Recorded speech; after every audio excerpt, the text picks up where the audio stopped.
All right, let's dive right into this explainer. Look, if you're an early stage founder right now, the 2026 startup ecosystem can feel, frankly, incredibly daunting. There's just so much going on.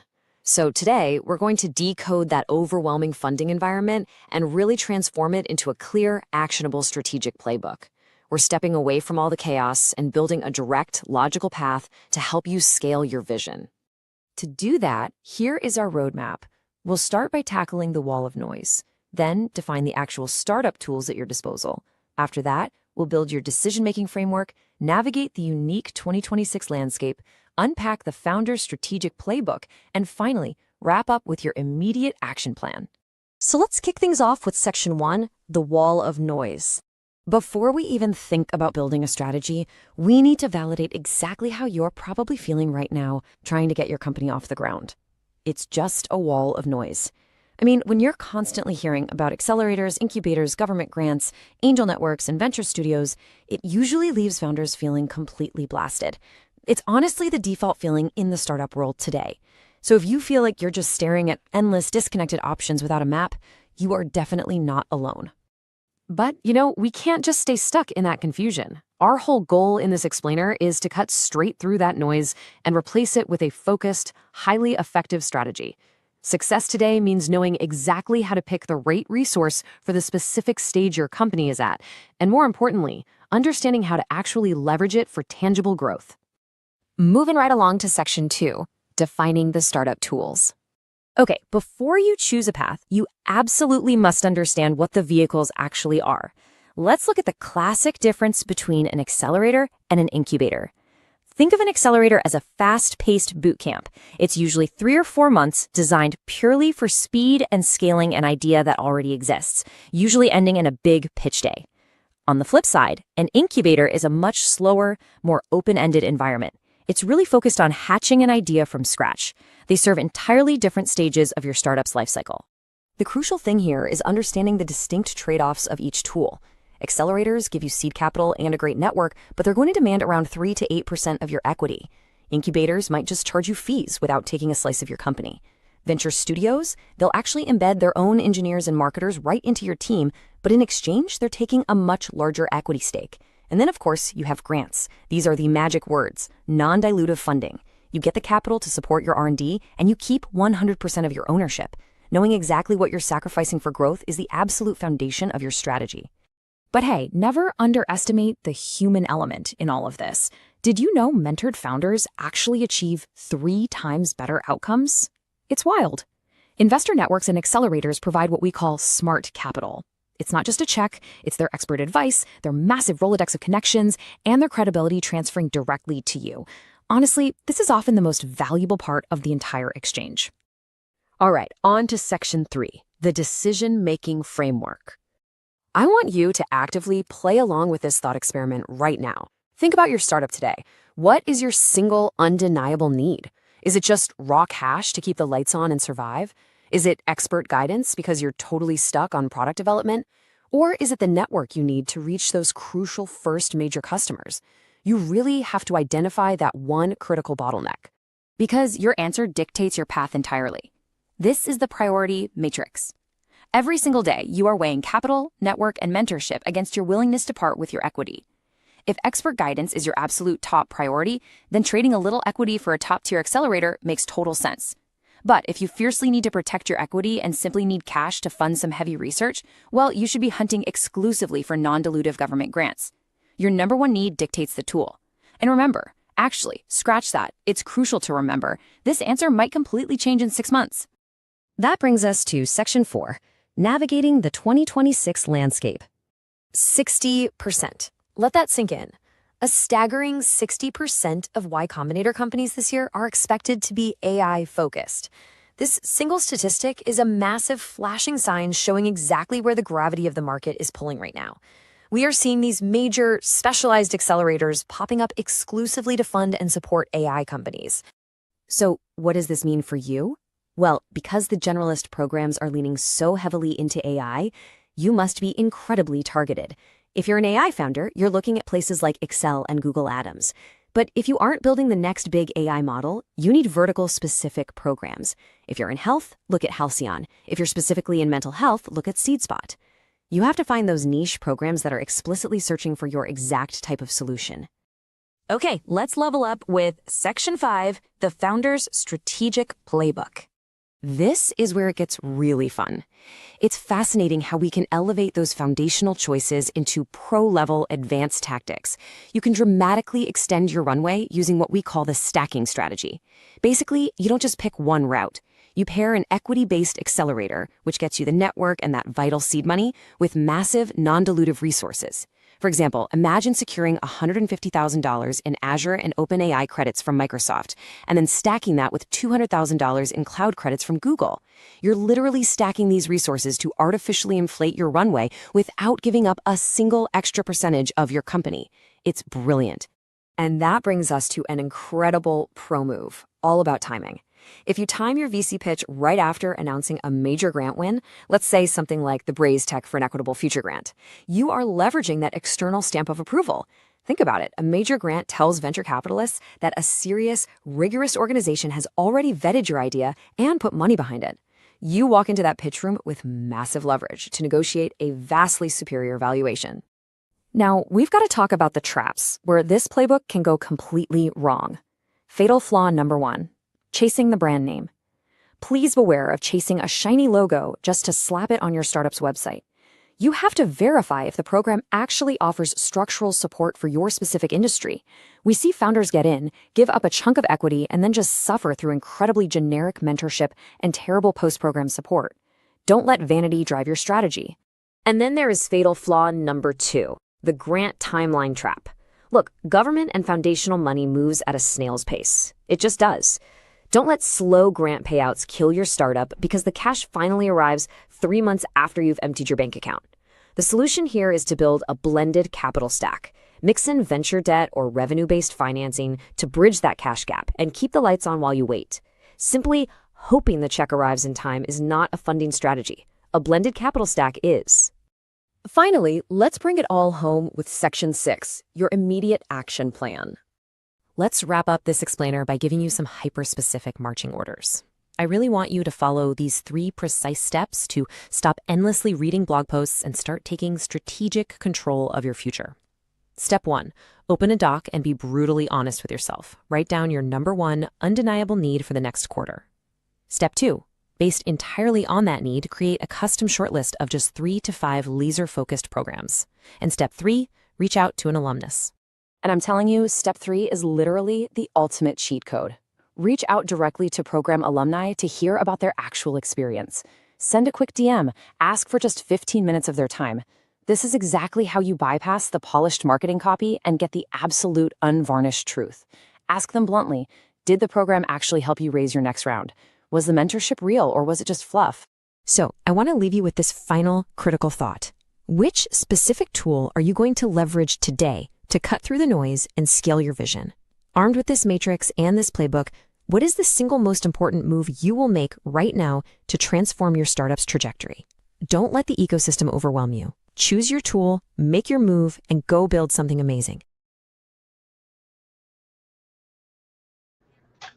Hello, hello. How are you? You talking to me? You talking to me? Yeah, so the audience can see what I have to put up on Uh-oh. What? The audience can what? What'd you say? see what I have to put up with on a daily What do you mean daily put basis. up with? What? Why? Why you starting off like this? Welcome, my dear. Yeah, thank you. Thank you. My name is Robin Richard. For those of you who are listening to my fine, smart husband talk about me like you don't know me. Okay. Like y'all know something extra about me. How you doing, babe? Doing good. You sure you got enough books back there? No, you can never have too many books. Never too much love, never too many books. All righty, Yeah. You can have too much other stuff, but not too many books. Not too many books. It's all good. All righty, fantastic. So, hello everyone out there. We're here celebrating our 6th anniversary for our Startup Founder Best Practices, which is a part of our Startups on the Box program at Kukua Institute. Robin, why don't you tell them a little bit about Kukua Institute, and we can dig into our startup program. Okay, well, so in well, number one, happy anniversary. Yes, yeah. 6 years. That's, next you'll be saying 60, and it's like no big deal. But that's an incredible journey fraught with challenges and successes along the way. And just congratulations to you, baby, for sticking and staying. I think that's a seriously, that's a beautiful thing, and I know that it came with you at the sacrifice of your physicalness, because sometimes you were tired and you still did it. Sometimes you didn't know who was going to come on and you still did it. Sometimes you had somebody who was scheduled and didn't come on and you still did it. And, most of the time people blew your mind with the things that they shared, or somebody else. And so the overwhelming success of Startup on the Blocks is just a my hat off, literal hat off to figurative, I guess I should say, hat off to you for sticking and staying. And just coming up with the concept. And so we'll talk about that name, Startup on the Blocks, how I teased you about that. So you sure it was just tease me, but it sounded like it went way past tease me. I didn't bless you out. I don't know how to bless nobody out.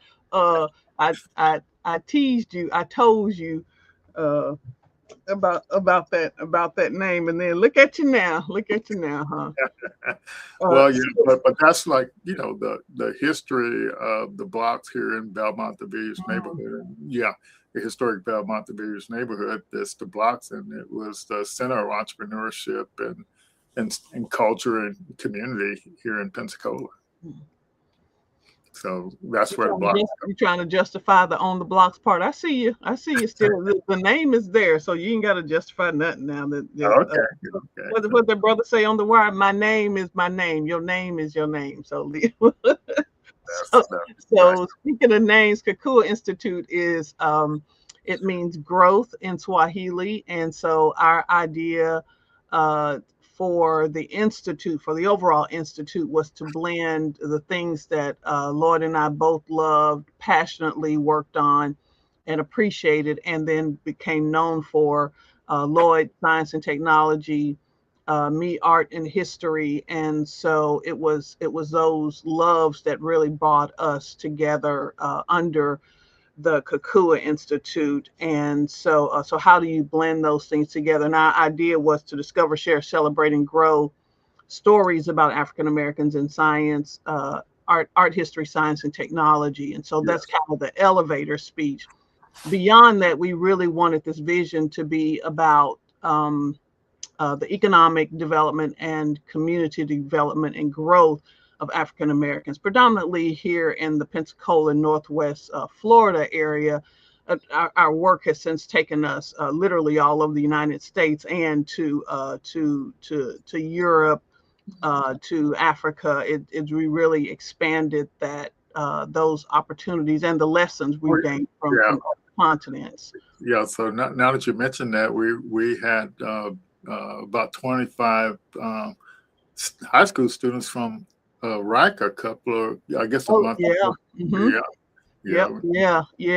And so that was just Middle East. Yeah. So being able to, and I think that goes to the beauty, what we can talk about as well, the beauty of partnerships. And when you don't have something, people say, well, you have students. I say, no, we don't have students. We don't have people as such. We because Lloyd and I and LJ is going to come, Lloyd Jr. is going to come on. We're volunteers in this effort, and so we work with people, organizations, partnerships, institutions who already have a population, because that's not where our bailiwick, if you will, lies in garnering people together for something every day. People have these amazing skills in that area, and so we just literally jump on their bandwagon and say, how can we help? How can you help us in this effort? How can we help you in your effort so that we can all grow? And so, but we didn't start out with the Kakua Institute, thinking about this vision and all that. It was really to an effort. It goes back to moving a house in 2000. 16. Oh my Lord, 10 years. 10 years. And so it went back to that, and that morphed into the Kakua Institute of today, where we work with the different programs under all of those four. And Startup on the Blocks is came out of that some 4 years later, as this effort to meet a need that the whole country was going through. And so that's kind of the background of the Kakua Institute. A ton of work since then, but that was kind of the background of it. Hey, LJ, welcome. Hello, family.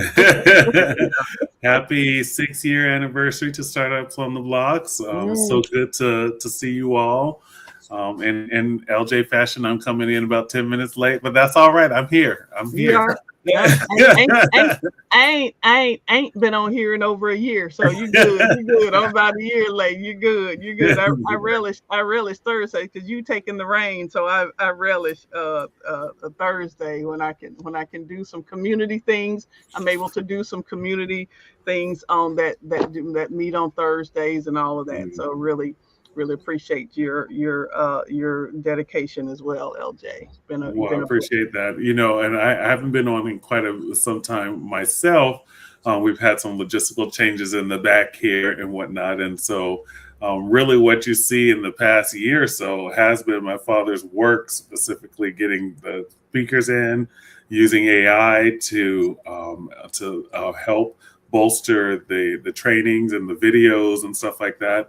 And I think, I think a lot of people will want to say that maybe it's the easy way out, but when smaller organizations need to have a larger reach, AI can be a helpful thing if it's used with human touch and human care in that kind of way, and so like the explainer video we heard at the beginning of this show, I felt like is a perfect example of that. You can hear and see some of these things without it going into super deep detail. But then you have the human element, which is us, where you see the people who are working with RI.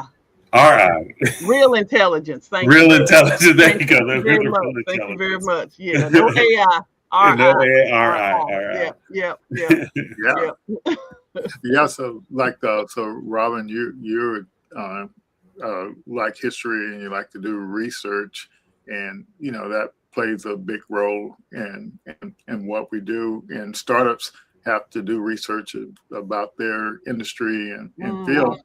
And so why don't you kind of explain to people how you do research and to make sure the information that you report is actually credible information.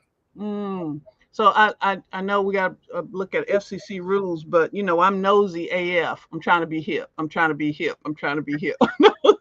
And so you can intellectualize that and call it curiosity or inquisitiveness, but I think it all starts with being nosy and wanting to know more of who not only I am, but my family, my friends, my community, my neighborhood, knowing who all of that is. And I think, that old axiom about history repeating itself, I think that we do well when we can find some of the basis of that repetition. And so just being able to see what's been done, people say been done that, been there, done that, that sort of thing. Well, let me look at those stories behind that. So while I appreciate dates in history, Columbus sailed the ocean blue in 1492. Why was the brother even sailing?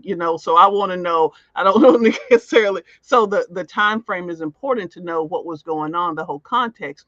But I want to know the kind of whys and whos and where. So even looking at, I'm going to participate in an upcoming story where they want to talk about the value of this physical architecture in history. And so just, seeing these buildings, so we can tear something down, but seeing these buildings makes us have these questions, have this probing attitude to do it. So that's what I do. And so I mean, that's sort of my why. But the what I do is I just use what we all learned in maybe in high school, but certainly in college, this whole idea about literature, doing your literature research, seeing what's already out there.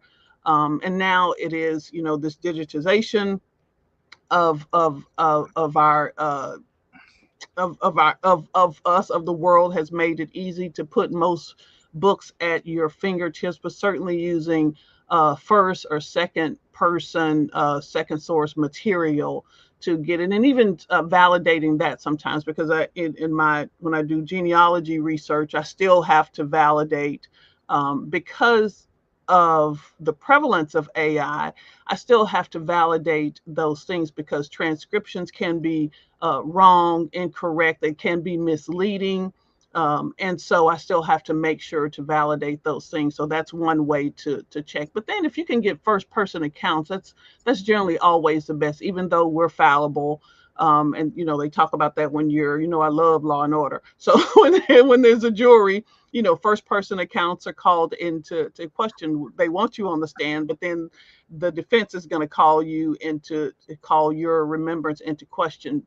Or that's where oral histories really are important, so that you can get this firsthand. So I heard on the intro video where there were two things I heard, but the second one about going and talking to somebody else who has been there, done that. And I think there's certainly value in that. You don't have to drink the Kool-Aid in the Jim Jones manner, but you have to know somebody else has Kool-Aid. It's a different flavor, but tell me about your experience in making your Kool-Aid, and how can I learn from that? So it's a number of ways. And then the final thing is letting my information go. And that's probably, one of the biggest things. I'll end with this. That's probably one of the biggest things, because I think everything I write is perfect. I mean, when I write, it's perfect comma, perfect apostrophe, everything, perfect context.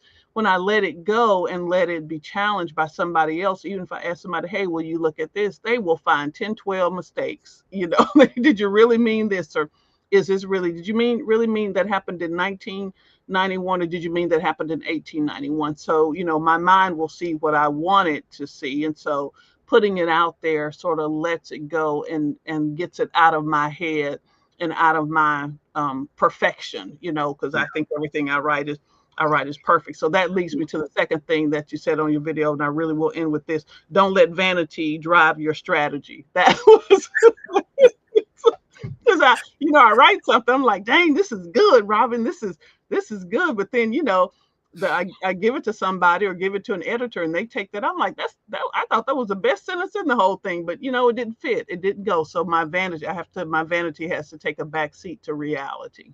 Yeah. So, but like all the stuff you're saying about research and all the background stuff, how do you think that applies to somebody that's entering into a business and having to do research?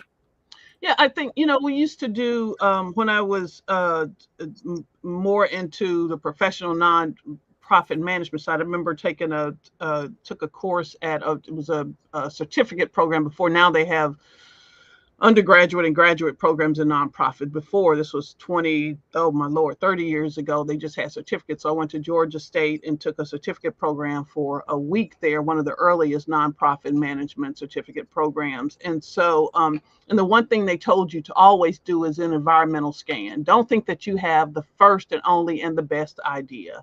And so it may be a better wheel. It's still a wheel. It may be a better elevator shaft. It's still a shaft. It may be a better way to teach. It's still teaching. And so don't think that you're the only. So look around you and see. And that's me doing that literature research or seeing what someone else has done. Look around you and see. Take a scan of your environment, your peer environment, your professional environment. and see what's been done already, and then see, how you can make a better mousetrap. That old book, how you can make a better mousetrap. So like, you're doing your research and stuff, but what if you say, I got confidence, I believe this is correct, and I believe this is going to work. How does that work? Well, that's testing it. That's getting out of my head. Because remember what I said, everything I write is perfect. It's getting it out of my head. It's getting it out of my head. Yeah. But if you was writing about some historical thing, and then you say, I got a hunch this information is right, what I'm telling you, how do you think people will see you? Say, I'm not. So like, for example, in startups, a lot of people have their intuition or their excitement or enthusiasm. I noticed it's going to work. I noticed it's going to sell.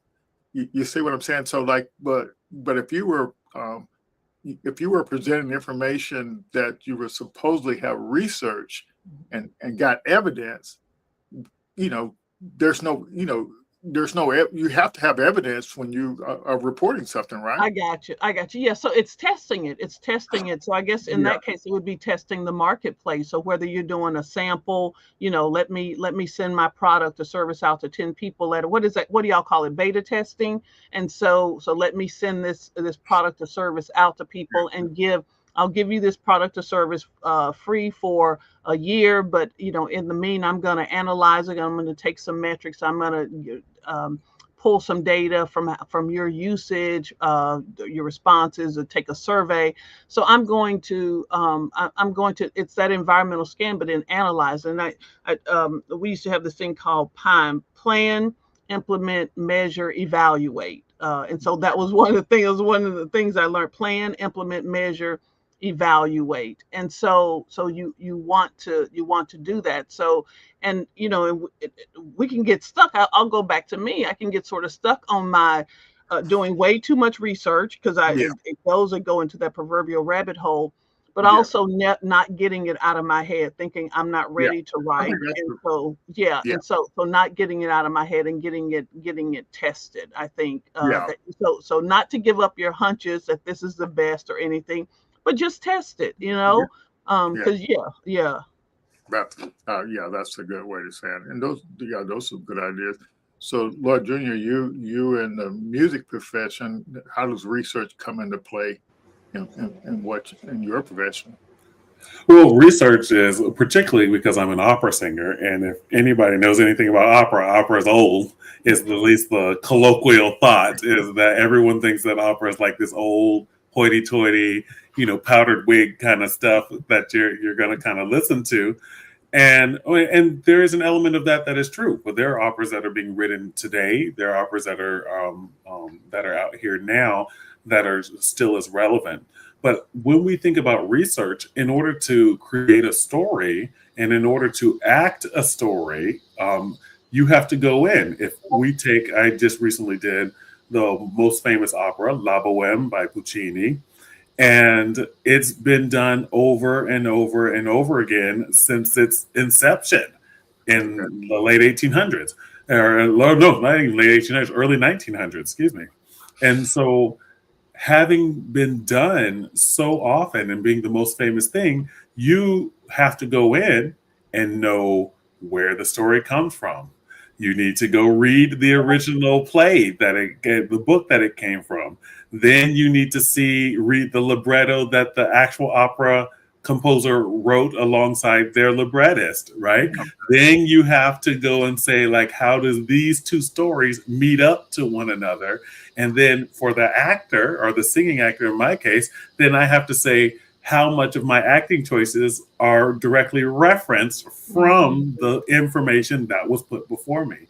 If I don't do that and I just act any kind of way on stage based on how I see myself in 2026 timeframe, and I see these characters in 2026, then I miss what Puccini and Henri Mouchard were trying to say in 1846 or in 1856. You see what I'm saying? Because the thoughts and the mindsets were totally different. And so research is vital. I will say, because I'm a music teacher as well, that very often when I'm choosing songs for my students to sing, I will choose something that they can most connect with, because they will have history that they can draw from that. So if you I have this funny story. I had a student who wanted to sing "I'm Here" from The Color Purple, but they were a white male wanting to sing "I'm Here" from The Color Purple, which is Seeley. They had never seen the movie before. They had never read the book. They had never seen the other newer movie with Fantasia Barrino in it. They had not seen any of that. They just liked the song because they heard it on the radio, or they heard it in wherever their sphere was. And so when I explained to them what the song was about and told them to watch the movie and told them to see it, all of a sudden the person was like, I don't know if I should be singing this song anymore. Because now that I understand the context of who's singing it, why they're singing it, when Alice Walker wrote this to be what context it's in, maybe I'm not the person to sing this song, because then I will be looked at in the wrong way. When we don't do our research in opera and in the arts, we find then that we create art that doesn't, even if it bucks against the social norms or something like that. Do you know you're doing that? Do you know that is a mindful step in that direction? And so it's very important. And then we unfortunately get those times when art doesn't work so well. So research is really vital to how you are going to perform as a singer, whether you're in opera, whether you're just a recording artist. It's really easy for a Black person to be like, oh, I love that song, Beautiful Dreamer, until you realize it's by Stephen Foster. And maybe some of his text, even though he's an American icon of songwriting, maybe some of his text was not appropriate for 2026 ears. And then you have to say, well, maybe this is not the song for me to sing. Those kind of things. It's this kind of wrestling that you always have to do. Is there a way, LJ, that you can make those songs in the words of that young white student that you had singing one of Alice Walker's works? Is there a way that you can then make it your own? This sort of what is the man who wrote James? So it's Huckleberry Finn, but then he wrote, and he won a Pulitzer. He won a whatever the British prize is. He won the Booker Prize. He won the Booker Prize. For, and I can't think of his name, but he wrote the book James. And so James, it's taken from Jim. And so he's taking a very different perspective of it. So is that possible that you can take a song, a lyric, and then make it your own, change the absolutely. I am woman, I am man, hear me, Yeah, but you can definitely do that if you know that you're doing that consciously. And this is the thing, and I will say this for startup founders, when they're working, you may be like, hey, say I make a music app it's about singing or something like that. And I know this is going to work because nobody has this and I don't see it. But you only see this small piece of the pie of where you're at. And so if you're going to take like a song and like what you were saying and like repurpose it, you can repurpose the song, but you have to consciously know that you're repurposing it to maybe reclaim it for this time, reclaim it for a different purpose. And maybe in that entrepreneur way that you're saying to be ready to explain that. And you should a different mousetrap while you're okay. Absolutely, you have to be able to explain it. Like if you do the research, market research or otherwise, for your startup, and you realize, and I think that we talk about this a lot, that the reason why people struggle with the research aspect is because that's when they're going to confront that they don't know. Everyone has to confront that part that I don't know. And moreover, in the startup industry, you're learning about business. How many people who have startups have an MBA? How many people who have startups are starting with it? So you're starting with a deficit of knowledge about the structure of business.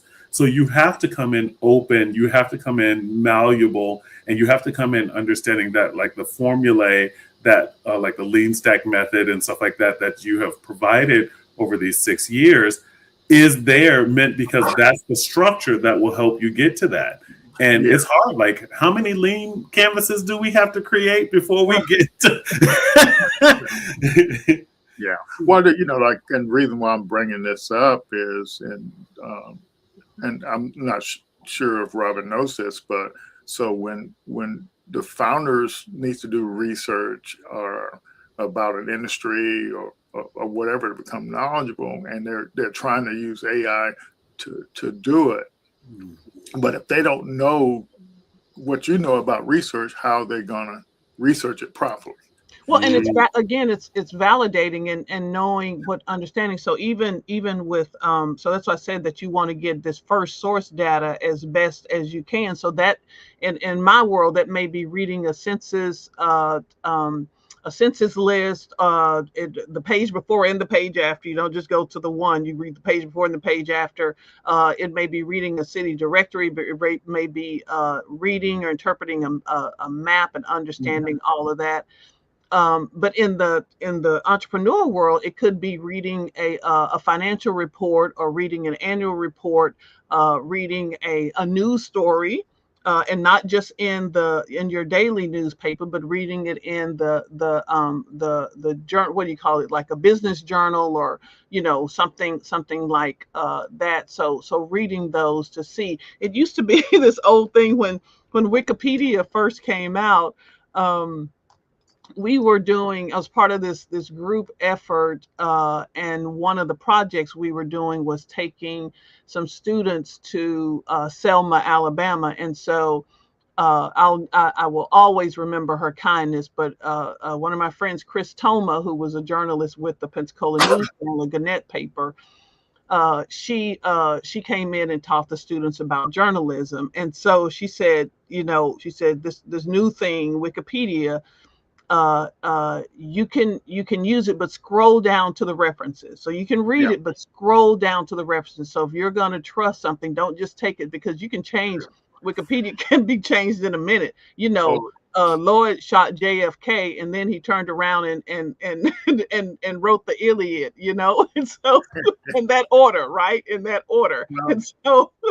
So you can change those things, but go and look at those references. And now again, with digitization, if a book is old, you have the Gutenberg press, the Gutenberg organization, where they've digitized older books. But then also you have archive. What is the archive.org, where they have archived things online, and so you can go and check. You can check them, because people can change. Facebook and social media, they can change websites at a minute, but you can go back and do that. And that takes, as LJ was saying, that takes some commitment. It's not, it ain't for the faint of heart. And neither is research is not, but Lord knows entrepreneurship is not for the faint of heart. Right. And the reason why I was bringing up this stuff, because as a startup founder, you do have to know that the information you're getting is credible, and you, like you say, you have to go out and verify it. But one of the things I wanted to comment on is over the past year, even this year actually, is a lot of things you have to research your industry or whatever. So being married to you, Robin. I'm glad you smiled when you said that. Lord have mercy. I was wondering what's coming out after that one. And you always scolded me on how to do research. So scold you on how to do research. I do tell you to stop believing all that AI stuff, because as I said, you done killed JFK and wrote the Iliad, and you will start believing it. Well, the best period for the African American was 1902 to 1903. What? What are you talking about? Get off of AI. but anyway, what they said is context. Go ahead. Yeah. Go ahead. So what I did is I took your methodology for doing research. You heard it here. Record that. Stop the tape. and it ended up creating this thing called the historical pattern engine. The what? The historical pattern engine. So the historical pattern. So you took me and monetized it, and I don't get any residual. And I'm LJ, loving we're going to get new towels. We're going to get new towals. You need new towels at your house. We're going to get new towels. Well, I hear what's that called when you get a check every month? Uh, uh, a residual. oh, yeah, there you go. Dividends or whatever. yeah, yeah. But anyway, so like I just explained the AI how you do research, and said I needed to train the AI on how to do research, and yeah, it works pretty good. Yeah. We're gonna have some pillow talk tonight, man. We're having some pillow talk tonight. But the key thing is you started off talking about history and how things repeat themselves. And one thing AI is good at is finding the patterns of things that have happened in the past, and so you can understand that, so you can leverage some of those same patterns. Yeah, and again, it's in context. When I first started out, I mean, I was using whatever I could grab at. I mean, I was, until I came up with my own habits of research. But one of the people that I used in research was a friend who is a college. She's retired now, a college historian, African American, particularly African American history was her specialty, and so I knew a lot of local things, but I didn't have this knowledge of these world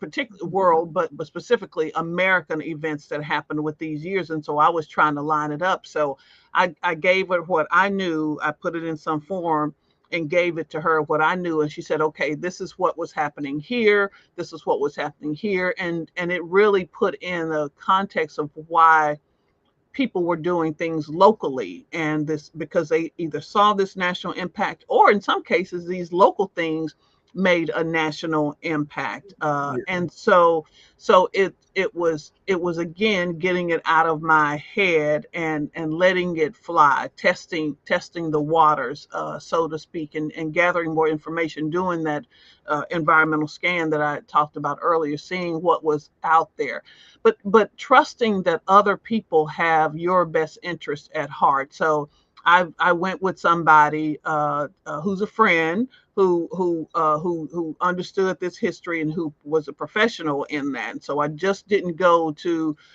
Joe Blow on the corner or Jane Blow on the corner and say, hey, this is what I'm thinking. I went to someone who had those skills and experience and knowledge in that area. And she challenged me on some things, and so it only made what I was doing better. And so I am, and so again, it's not only trusting yourself, but trusting others to believe in what you're doing. And they're not trying to steal your ideas. I'm putting this out, and she wasn't trying to steal. I'm writing a book, and she's trying to, do this. You put somebody out there who trusts you, who they ain't even gotta, like you. They call it love you, but they ain't gotta like you. You're not looking for somebody who's just gonna check a box. You're looking for somebody who's going to put some truth back in your lap to make it better. So people may be watching and wondering, why we've been doing this program over the past 6 years, and we do around 48 events each year. So times 6, that's like, it's getting close to 300 events. We only miss one event in 6 years. So Robin, I'm guessing I want you to put your curiosity hat on and take us back to the beginning, like this why we started it and all that stuff. So we can. Okay, fact check some of this, but so in 2020 we were at home. So we were making some. I think the word for either that year or 2021 was pivot. That was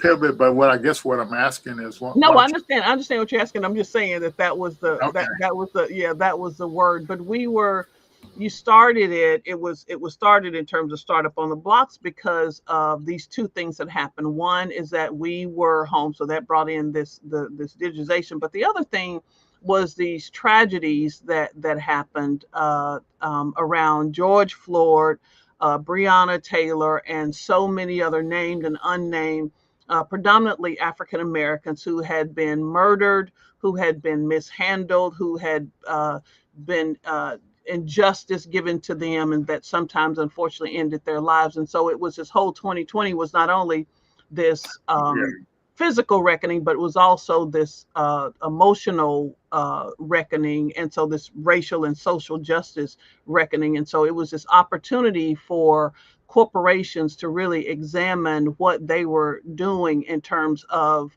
diversity and putting this green money after black, if you will. Those are my words. So so putting so doing that. That was one of the reasons that that it was started, because of, you know, what was going on in the world. So from March to when the world shut down in March, businesses had to be done differently. And so with the whole, what was that, the PPP loans and all of that, where the government stepped in to make sure that businesses were still existing. And so they saw during this, there was a lot of disparity. So you stepped in and said, here's this way to make sure that not only entrepreneurs keep going, but that founders with these ideas get a great start. Yeah, so I was wanting you to kind of interview LJ and I to kind of get big. You tell me I was coming on here to work. What? Yeah. Well, you know, that because I was on TV for 3 hours this morning. Yeah,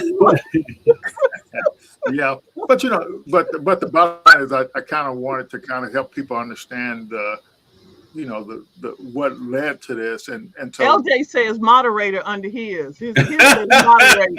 It do say that under my name, don't it? It does say that. Wait a minute. Okay. But yeah, so LJ, you might have some different perspective, but that's why I was kind of wanting you to kind of ask some questions, Robin. But I like your perspective that you gave, but. Mm-hmm. You know, that's what you see, but what LJ might answer that different, and I might. No. I think your perspective, Robin, does put us in the right frame of mind, and I think with my father, he has always been about entrepreneurship. So we're seeing Startup on the Blocks as like the 6-year-old thing that's been going, and he's been doing all these partnerships in the community, and we've had pitch competitions, demo days, you know, the strategic partnerships with Startup Science and Lean Stack and a number of other folks, right? But you know, I grew up with him starting small businesses and start doing these kind of things. So this is not new in this kind of way. Yeah. I think what I would say that that also kind of spurred this conversation along is I kind of put my father's, you know, I told him to put his, you know, money where his mouth is essentially. And I was like, well, you know, Dad, if you have this platform, you have a nonprofit, you have this space to connect, and everyone is online now. I think this is a great way to talk about it. Everybody's pivoting. I will tell you, in the arts world, especially in performing arts world, as an opera singer, my work is in live performance, not in digital recordings like Spotify. So it's like you have to physically be in the seats in order to come experience the show. And so when everything got digitalized, the whole theater world was in an uproar, from the most well-known actors and actresses like Audra McDonald all the way down to little old me. We didn't have work. Yeah. So then we had to figure out what you mentioned Audra McDonald and you in the same. I just love. Well, if only she knew. So let me tell my view of the story. And kudos to so mention. I know you're probably going to mention Versailles too. So for sure. Yeah. Always make sure we kind of do that. So basically. I'll make it a little humorous. So me retired from the federal government, and of course it was a research institution. So I do know about research. Just a little bit. Just a little bit. Yeah. And but y'all come in with money. Y'all come in. The government comes in and says, "Here's $12 million. Go figure something out." And on the entrepreneur side, it's like, "Go figure something out. We need now. We got to go find the $12 million." Yeah, but in the government, we use the R&D engineering methodology to do that. So in the startup world, you use entrepreneur method, and so that's what the deal is. So so basically. We're getting back to this thing about startup on the block. So when I retired, I got to do startup stuff full time from the government 14 years ago. And so I got to kind of learn about the ecosystem and participate in pitch competitions and training programs and get free this, free that, travel all over the world. And so I knew you could actually leverage the ecosystem with just an idea. And the ecosystem would help you before you even start a business, and when you're at the idea stage. And so that's what I learned. So as I traveled all over, everywhere I went, I would go to these events they would have on Thursday night, and to help founders. So they would network for the first hour, and then they would have, depending on what the size of the place was, they have several breakout rooms. Need help with marketing, you need help with AI, you need help with this, and you would go to these rooms, and then you would get training. So those communities, startup communities, and Robin, when we travel on business trips, man, if on Thursdays, whatever, if on Wednesdays, I'm going to whatever startup event in that city. And so just like when I worked for the government and we went on trips, and you always go into the, these different library research places and stuff like that. But the bottom line, I had learned a lot about leveraging the ecosystem. And I came back here to Pensacola, and so participated in the startup community. And you had these ecosystem organizations that were trying to help founders, but none of the people in the organization had been out there on the ground to understand what the ecosystem is really about and what it's like. And so for like 5 years before 2020, I kept feeding this information back to the community, what I was saying, and everybody still kept doing their own thing and not what I was suggesting. So in 2020, when we at our ecosystem meeting, all the different universities, all the different groups and stuff, they pitched what they were going to do in 2020, and not one of them said anything about what I had suggesting, helping founders at these early stages. Wow. Not one of them in 5 years. So Lloyd Jr. and I were having these meetings every week, and I would complain about it. And so finally in May, he said, "Put money where your mouth is. Go ahead." And don't talk about it. What the woman got confused. Don't talk about it. Be about it. That's right. She said, don't be about it. Be about it. Yeah. So what I basically saw on every Thursday night in all these communities, they had stuff for startup founders to help startup founders, no matter what stage they were at. And so I said we need to do something like that here, and so everybody ignored me, and so so that's how the idea was born. After me complaining about it so much, Lord June said we just need to do it ourselves, and so we just took what we had, which was nothing. You see what I'm saying? Almost nothing, and worked with what we had. And you had something. You had this knowledge, and you had I had this knowledge, and so we didn't have any training platforms. Yeah.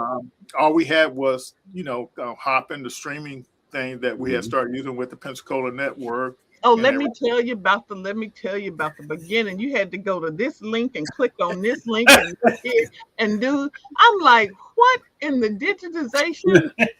What is why? Do you have to do you got to click over here, baby, and then to do. Oh, I don't know all this. You got to hop in, hop out. It's like let's don't blow your nose on camera. Don't look. Don't stand up. You ain't got pants on. What in the world is this? What? I mean, like Les Brown said, you got to be hungry. Listen, my name is Robin Woods Richard. I'm always hungry. So I was like, what is this? But then when I figured out, now this is the LJ, this is the part of digitization I like. When I figured out I could get ready 5 minutes before and show up, I was like, I take it back. I like Zoom. I like this technology. Yes, I like this. I get up, we do the Thursday morning deal on WBQP. I turn the thing on 7. Okay, time to put the makeup on at 7 o'clock. Oh, oops, what? I got my pajama bottoms on. Okay, I'm telling too much. It's like the Superman one. He had his suit. What's the Superman son who's on? I think he's on ABC now. That he had the one shot they showed, he had his suit on, tie, neck, and he dropped his camera and he had shorts on. And listen, we make mistakes in but I think that was the one thing is convenience and that you can connect people. I'm gonna hold on, babe. I'm gonna hop over to the Pensacola Network. The first time that the biggest show that we had was Mike Howard, who had been the NASA, what was he? He was some sort of computer programmer. For IBM. For IBM, that he'd done this incredible work with NASA and had worked with Leroy, LJ, Uncle Leroy. They had worked together, turned out they had worked together at IBM at the same time. And so, but we went digital, and he had the Dickens something that happened to his computer. And we had 500 people. It was incredible. It was like one of the highest ones. And I was like, oh, this power.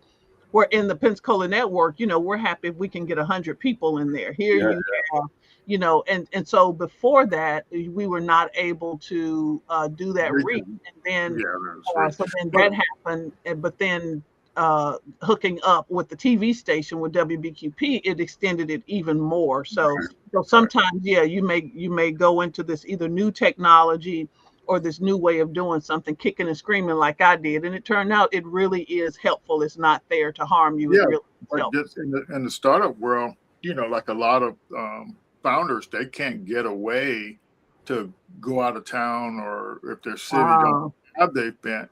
And so our approach was to, since we were in COVID, go ahead and start virtual and do it virtual. So make the information accessible to people no matter where you are.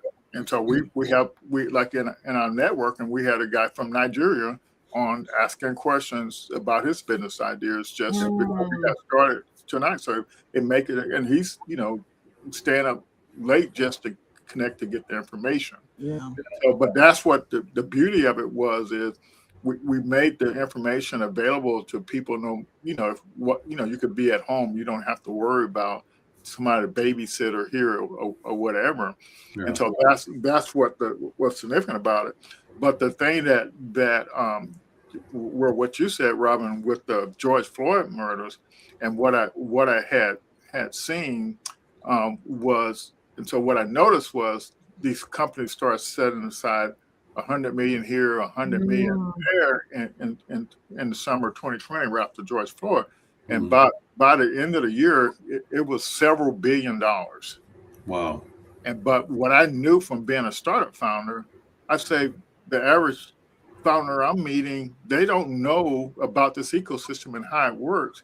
And so you got all this new money coming in, but if you can't even explain your business clearly, because the whole startup world works on this thing called a lean canvas.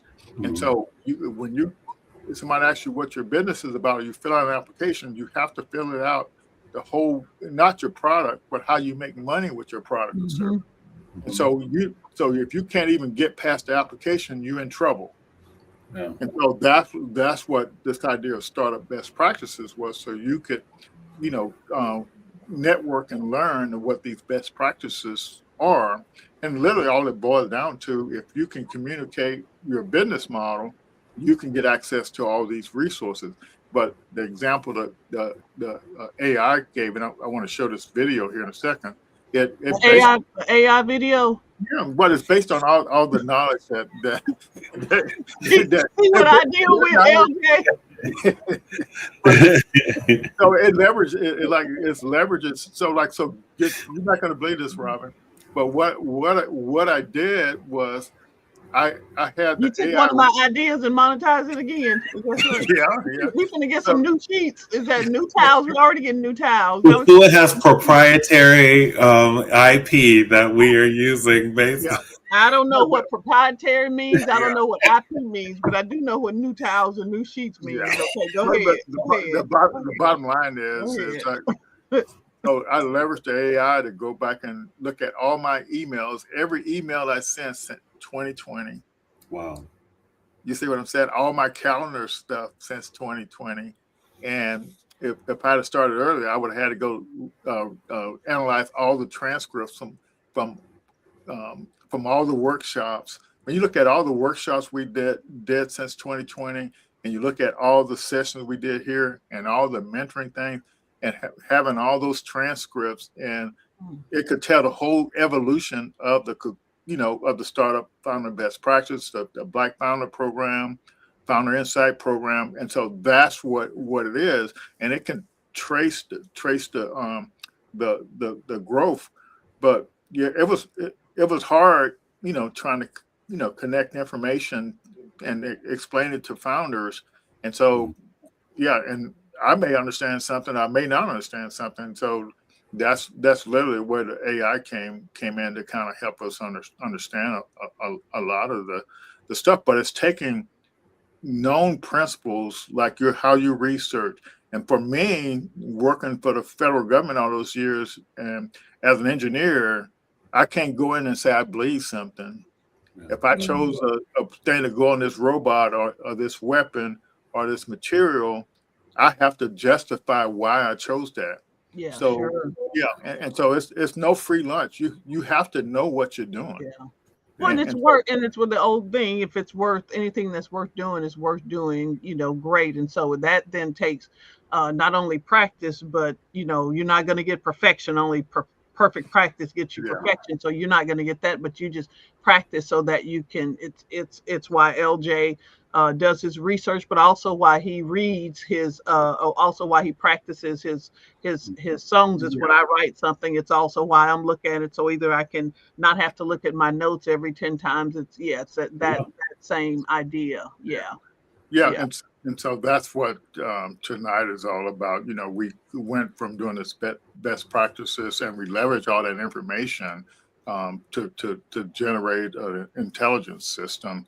But it's just all about having a community where any founder can come in and join and learn these best practices and leverage the knowledge that has been accumulated, over the years. I'm going to quickly, I want to give a shout out, to our, some of the partners we have dealt with in the past and still currently dealing with. So like you were saying earlier, Robin, nobody is an island. You have to get partners and stuff to kind of move forward. And so we have an extensive set of corporate partners and organizations that we work with and still continue to work with, and we also have funders that we work with as well. But the key thing was, for all our demo days, and for those of you all don't know, Lloyd Jr. He was the timekeeper for the demo days. But we had a lot of judges as well, and this is not all of them, but this is just a few of them from all different backgrounds. And Robin, I know you see Rodney on there. I do. I was just looking at that. Yeah. And some of these folks from all over, and Ted too. Yeah.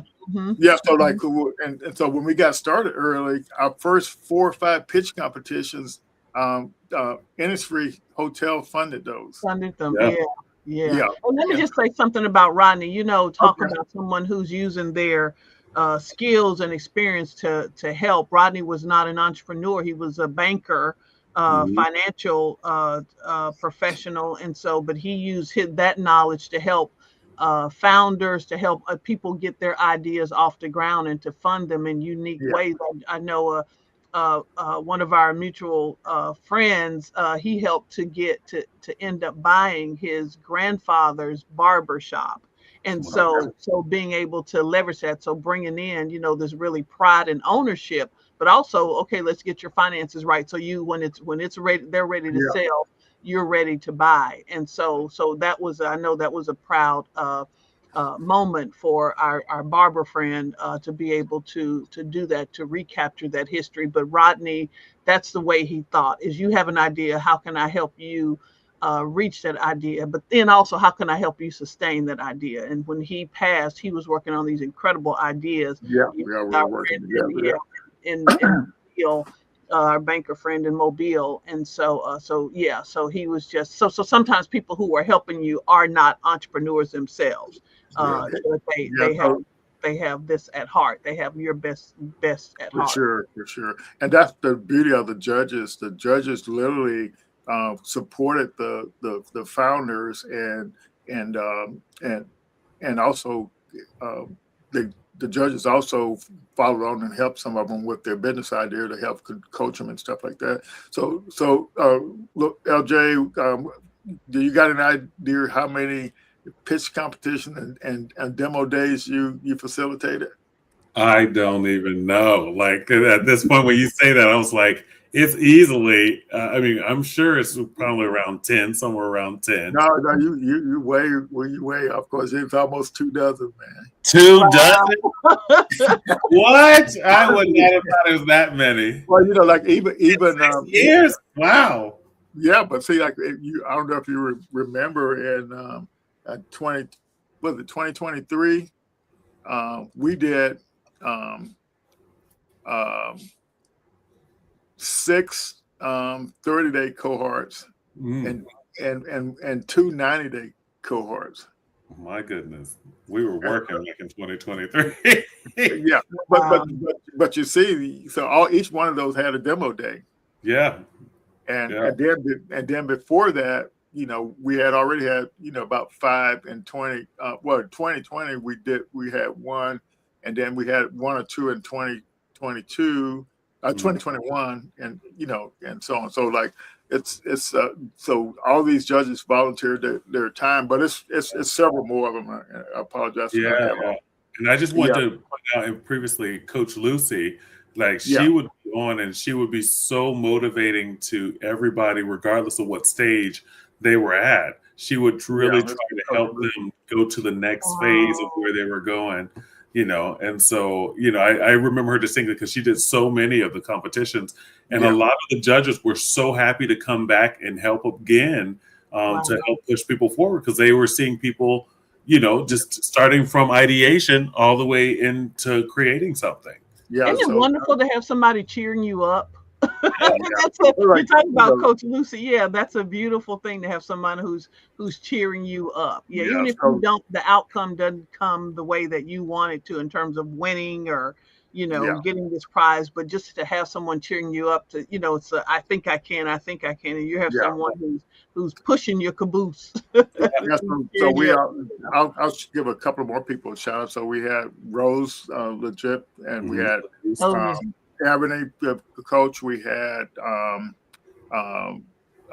what's the I can't even think, from Tampa, the guy that does the I can't. Chris. Not Chris. No, you remember he came to a first innovation summit with the medical stuff. For my knee. People loved his stuff when he was talking. And then we also had B from she's in the cybersecurity. She did several of them. Like I said, I apologize. I don't have. We probably got this many other judges that's not even on here right now. Yeah, I think did you have another screen or? No. This screen right here is for team. Okay. Yes. So we leverage the Lean Stack program. So these people, except for Lloyd Jr., they got certified in level 1, and some of them in level 2, and 3 of us got the level 3 Lean Stack coaching, and there were more of them as well. But these, so that's to help the founders to coach them, and then we also had mentors too as well. So the coaches was basically just to teach you the process, to coach you through the process, or help you with doing what you need to test for and figuring out stuff like that from the methodology. And so that was pretty cool there. But yeah, so we had, my whole point is that we had a lot of help, and moving that forward. And so we didn't do all this, by ourselves. No. And we also leveraged a lot of AmeriCorps Vista program. Oh yeah. And we leveraged that saved the Kikuyu Institute. AmeriCorps Vista is a Gulf Coast Veterans Advocacy Council that literally saved the vision. It helped keep the vision going for the institute during because we had gotten those, and then they said, okay, you got them, but April you're shutting down, and so I remember trying to figure out when we were trying to bring people in, and the distance and all that, and so because of our building, I mean we had 2 manuals, and one manual was 88 pages long. I said, I don't even know how to read this many pages. I'm trying to. I can do it in just a few seconds, baby. The what? Hey, I can do it in a few seconds. Let me put my glasses on so I can hear what you're saying, because you're talking crazy. So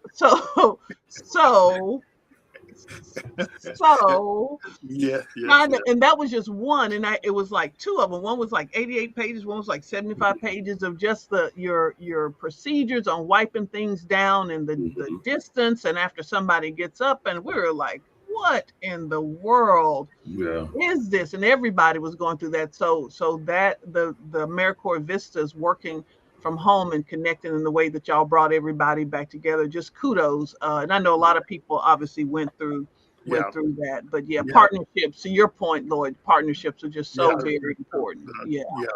With the Summer Youth Employment Program, the county, Escambia County, Career Sword, and also a lot of the voc rehab contractors.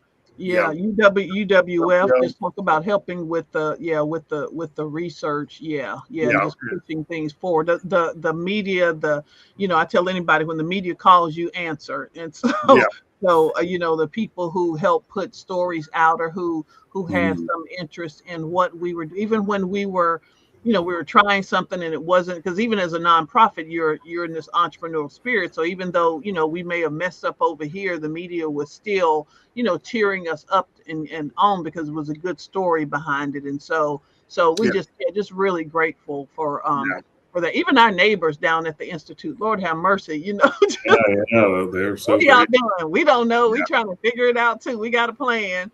We're trying to implement it, and we messing up. That's not what the M stands for, but that's what we doing. We, we're trying to do it. People supported it.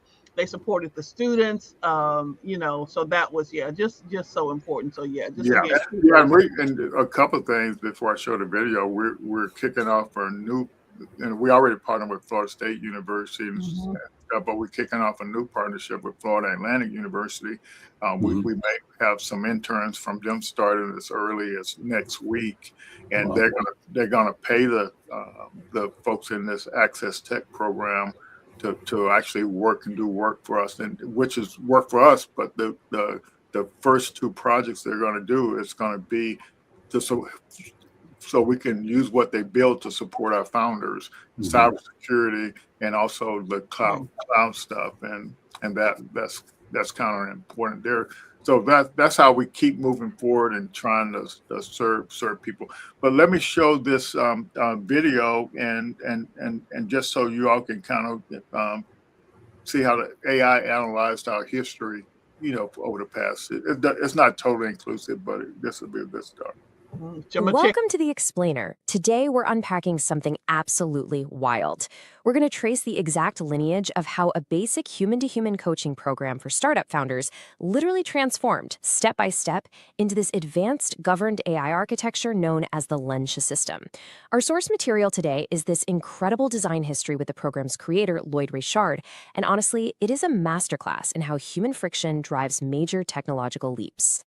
So you might be wondering, how do you get from a simple weekly networking meetup to a highly generalized AI system that preserves human knowledge? Well, as we're about to see, they didn't just wake up one day and decide to build a massive AI tool. No, this is a story of bottleneck-driven innovation. Every single technological advancement we're going to talk about was forged in the fire of solving a real, immediate problem for the people standing right in front of them. Okay, let's dive right in. Here's our roadmap for the explainer. We're going to start with the founder access problem, then see how bottlenecks drove every leap, explore AI as a translator, unpack the lineage of breakthrough, and finally wrap up with preserving tacit knowledge. All right, starting with section 1, the founder access problem, and specifically ecosystem language. To really grasp the AI system they have today, we have to rewind to 2020. At the time, there was a huge influx of capital and resources specifically meant for minority and Block founders. And the ecosystem thought, hey, supplying funding is the entire solution. But it wasn't. Throwing money at the problem wasn't enough because these founders were essentially getting locked out. They needed to learn the startup world's highly specific language, things like lean canvas or demand validation, just to get past the gatekeepers to access those resources. They really needed a structured methodology. Now, this wasn't some overnight magic trick. Back in 2020, they laid the foundation with basic startup best practices and ecosystem navigation. By 2021, they moved to practice, actually putting founders into cohort-based, structured work. Then, by 2023, they developed conditional progression. And this is key.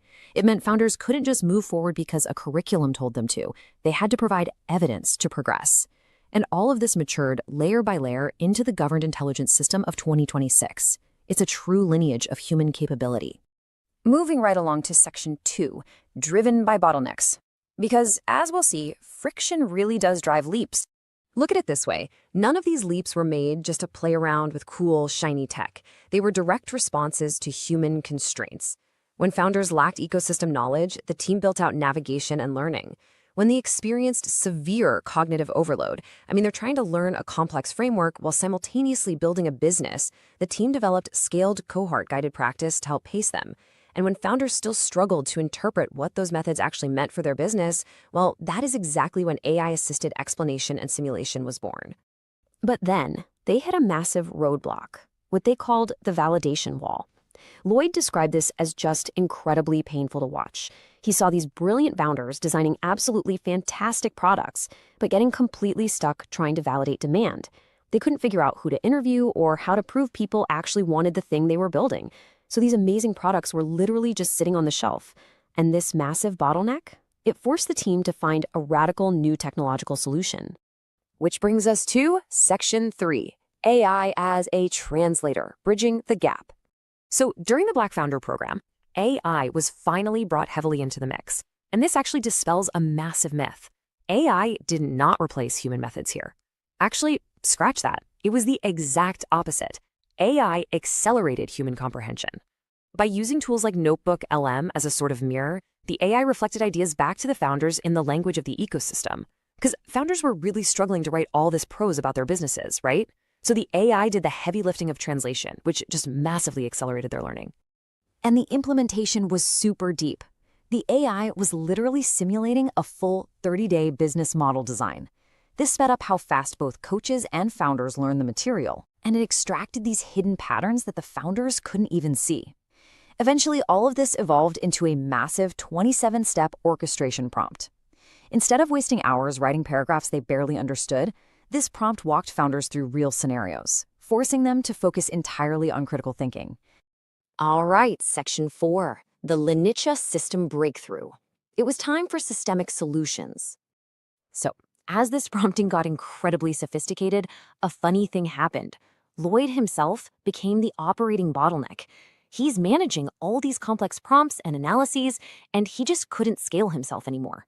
He needed a systemic solution. The goal had to shift beyond basic AI outputs, because just getting AI to generate a business model wasn't cutting it. After noticing a founder named Bell getting these incredibly rigorous, detailed outputs, a major epiphany sparked. The system needed to aggressively verify facts, actively stop AI hallucinations, and uncover hidden contradictions across different conversations and documents. It had to be a strict truth-seeking engine. So they built this rigorous architecture, heavily rooted in Lloyd's engineering background from the Air Force Research Lab. It follows a super strict flow: claim, evidence, challenge, test, decide, and preserve. You don't just move forward because an idea sounds cool. You make a claim, you find evidence, the AI challenges it, you test it out, a human makes a decision, and then, crucially, you preserve that learning. Evidence absolutely must earn the next progression. And this rigorous flow, it birthed true multi-stakeholder intelligence. This was the real launch of the Lanisha system. When the AI analyzed a founder's business model, it wasn't just helping that one founder anymore. It was analyzing the data and asking, okay, what does this teach the founder? What does this teach the coaches? And what does this teach our entire institution? Every single engagement was now systematically improving the broader organization. A real game changer. And that leads us perfectly into Section 5, Preserving Tacit Knowledge, Generalizing the AI. So, this brings us to tacit knowledge. You know what this is? It's that valuable, unwritten know-how, the skills and experiences that people possess and usually just take with them when they leave a company. The team realized something huge. The exact same AI system they built to extract a startup founder's business logic could be used to extract and preserve the deep, unspoken expertise of highly skilled workers before they retire, and that knowledge is lost forever. This wasn't just some abstract tech theory either. The real light bulb moment hit when Lloyd was talking to an architect in his building who was about to retire. He just looked at him and said, "Man, you're getting ready to retire. You've got all this knowledge, and it's going to go to waste after you retire." If knowledge just vanishes when a person walks out the door, the institution never truly owned it in the first place. And this ties into a deeply personal design philosophy for Lloyd. He remembered a lesson from his family back in Tallahassee. When my mother or grandfather told us something, it wasn't for that moment, it was for a lifetime. And wow, this became the ultimate design anchor for Lanisha. Valuable knowledge shouldn't die with tenure, and it shouldn't just serve one fleeting moment. It absolutely must be reusable for a lifetime. Okay, to quickly summarize the core principles we've covered today, the whole goal is to preserve principles, not just temporary outputs. Every single human engagement has to improve the entire institution. We are literally watching human, tacit capability formally convert into governed AI intelligence. And finally, evidence, not just enthusiasm, dictates conditional progression through the system. Which leaves us with a final, provocative thought.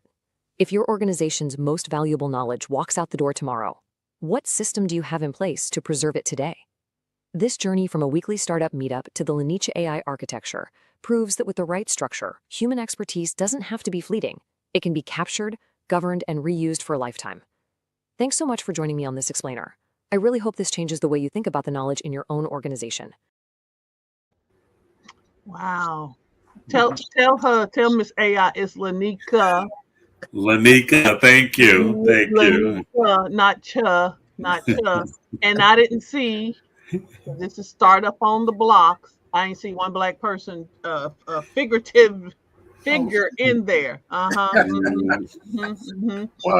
real eyes. See with these real eyes. Okay, yeah. Okay, Appreciate your stuff there, but I just wanted to make sure folks are aware that we have a lot of resources. Like once you sign up for our programs here, and I'll just put this particular link in the chat so everybody to this whole document here in the chat. But while I'm doing that, but the whole idea, as you can see, we're not letting all the knowledge go to waste that we have accumulated,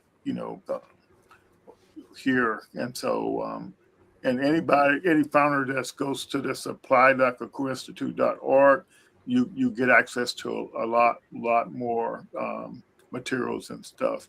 And I do have one prompt that I want to share. Let me find it here. I added it to one of these documents. Let's see.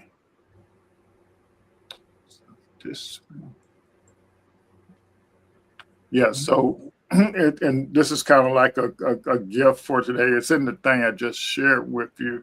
It's this reflection prompt. So when you run this prompt here, it actually will look at your whole prompting history and reflect everything back to you, like a mirror.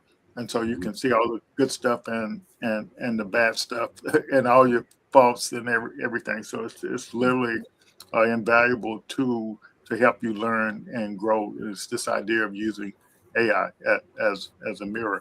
And Robin, I remember you saying at the beginning, you have to let your work go, and so other people can evaluate it and see it. And that's what this reflection thing, part of what this reflection thing is all about. And founders have to literally get out of the way of their idea and turn it loose and let other people and the AI reflect it back to them so they can actually understand it a little better. I remember when somebody asked me, how do you write? And I said, well, the first thing is I read. So you read other people, and they're like, oh no, I don't want to get other ideas, people in my head. Well, where do you think those ideas come from? It's by experiencing the world and seeing things being around and available. So don't be afraid to read other people's work and see other people's, because that's how we get idea. There's nothing new under the sun. And so you're just trying to build a better mousetrap.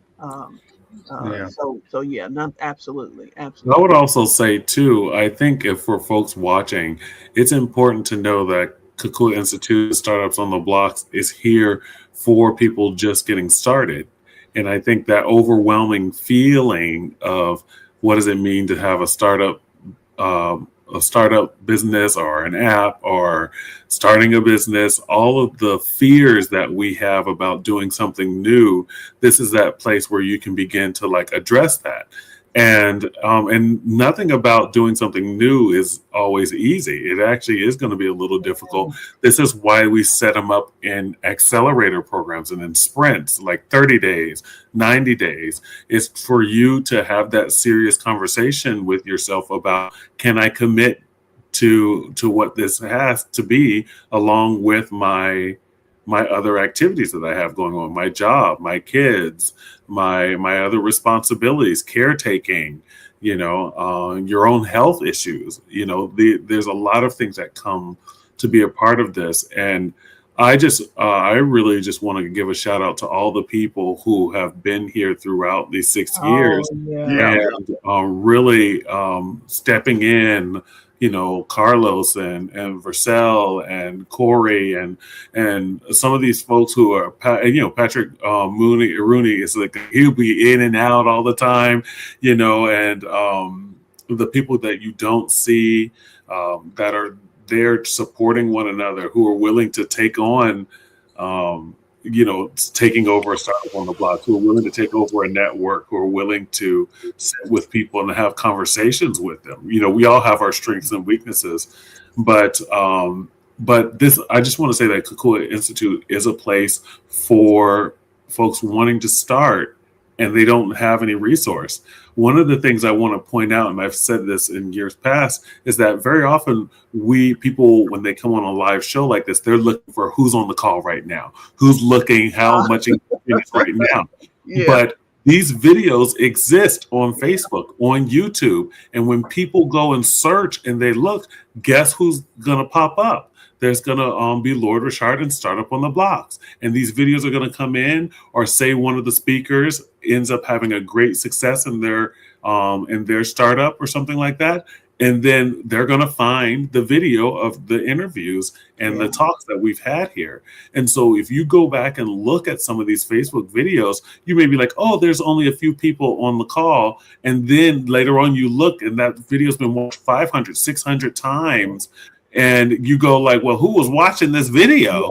If we've done over 300 videos, is somebody going back and watching these things? But there's so many nuggets to pull from that I just want to let all the founders and those who are watching out there, one, thank you for taking the time to come in and know that you have a connective place where you can see people who look like you walking through the startup ecosystem and trying to encourage you. And then the second is to go back when you do have time. Maybe you don't have time right now, but you know where the videos are. You know how to engage in that space. That's the thing that's really powerful. And I think that you've really done an amazing job of making sure that this information is out here. So I just want to just commend you on that. Yeah, my pleasure. Thank you. Yeah.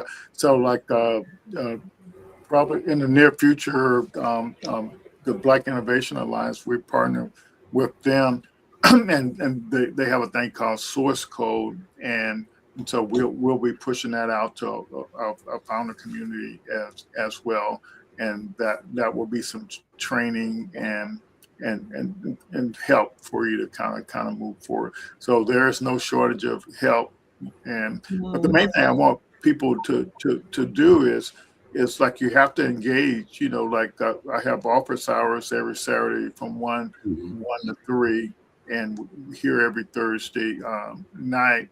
And so like that's usually when the grass needs to be cut. LJ, is when the office hours. But go ahead. Go ahead. Yeah, it's too hot. It's too hot. Global warming. It's too hot. Yeah. The lawnmower starts. It's like, oh, look, I got to go to office hours. Okay. All right. Go ahead.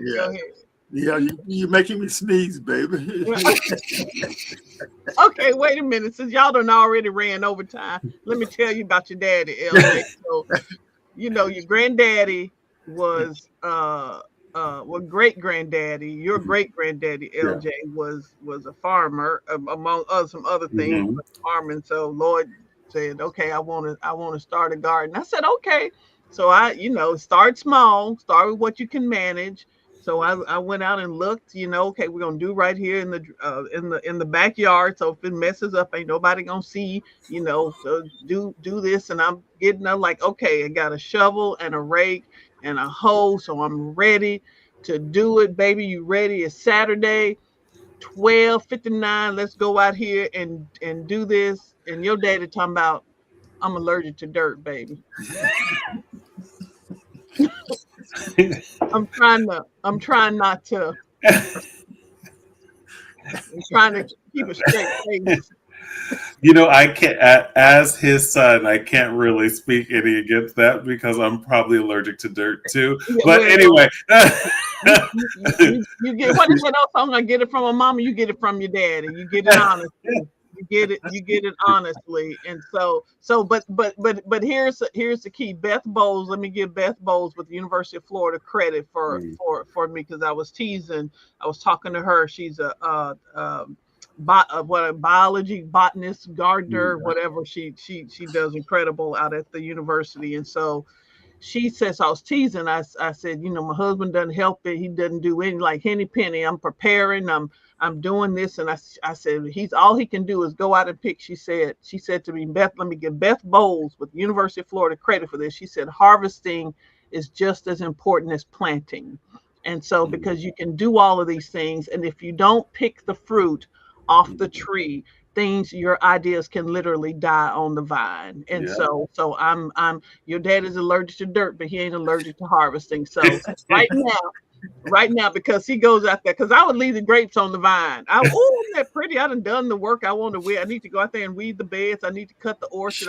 I'm good. But he will that harvesting. So somebody to, whether it's you're good at developing this project, you're good at doing the numbers, but you're not good at marketing. You're not good at selling. So to get somebody to go and do those things is important. So I'm gonna forgive you for that dirt comment, baby, because but just to say, in the whole, as you said, in that whole ecosystem, is just as important to know your roles, to know what you are, as you said, LJ, what you're strong in, what you're weak in. So lots of things learned over the past 19 years. Lord have mercy. Have been learned over the past 10 years with the KUA Institute and 6 years with Startup on the Block. So 13 years with the Pensacola Network. 13 years with Pensacola Network. Yeah. Well, it's kind of interesting. July was 13 years with the Pensacola Network with 143 consecutive events. Oh my, he loves the numbers. He loves those. So with this event, we're right around 288 something, but that's not even including all the workshops we did. Wow. And then and next month the 10-year anniversary, for KUA Institute. So so we've been around and we got the record, we got the evidence of our labor. Amen. And and everyone, My father's supposed to be retired. This is what he's doing on his retirement. So I just want to just point this out. I'm retired from the federal government from civil service. Okay. He said it's not from life, and don't let him. He ain't retired from harvesting because I got about 3 more trees I need to put in the. I have learned about this. We're going to be talking about this in October during this retreat. This Miyawaki method for planting, where you plant things close, and so you let the literally the roots are made stronger because you're planting things closer together, and so even of different trees, you're planting things closer, and so you see exponential growth instead of this 5-8 year. You see things grow quicker in 3 years. Between year 1 and year 3, you see this exponential growth, and so I'll be testing that out. But yeah, that's a great analogy to being in a startup ecosystem, in a startup community.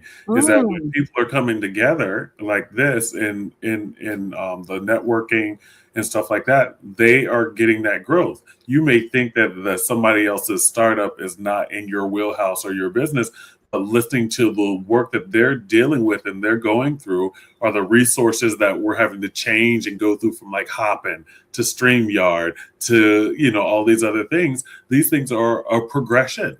We're evolving all the time. And so that's what community is about. And so I just appreciate and thank you all for being a part of this community that are watching and whatnot, because however we feel about community, it helps us know, and it's like a litmus test for us to know like where we should navigate or what we should focus our attention to. Yeah. One of my I have several twins, and one of my twins, Robert Bellanova, he says, and he said he didn't start this, but I attribute it to him because he's the one who told me. He said, when you live in abundance, you don't build a wall, you build a bigger table. Live in abundance, you don't build a wall, you build a bigger table. And so that's what I think that Lord has done over these years, is he's not walled people out. He's not tried to keep people out. He's tried to build that literal bigger table to invite more people in and to sit at the table. Because what did Brian say? If you're not at the table, you're on the menu. So we want people at the table. Whoa. People at the table. Not me.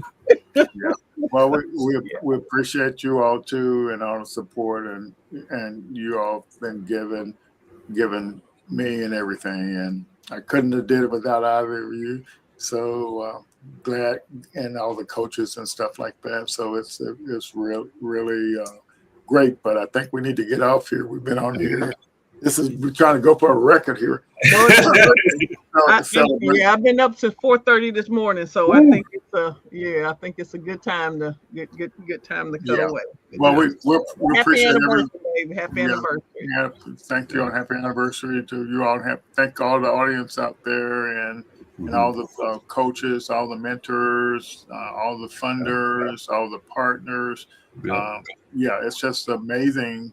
When people come together, you can do things to support people and the cheerleaders, as LJ talked about, Coach Lucy, the people who are cheering you up. They may be standing on the sidelines, but they are cheering you up and up and up and up and up. So we're grateful for them, because sometimes they're not seen. They're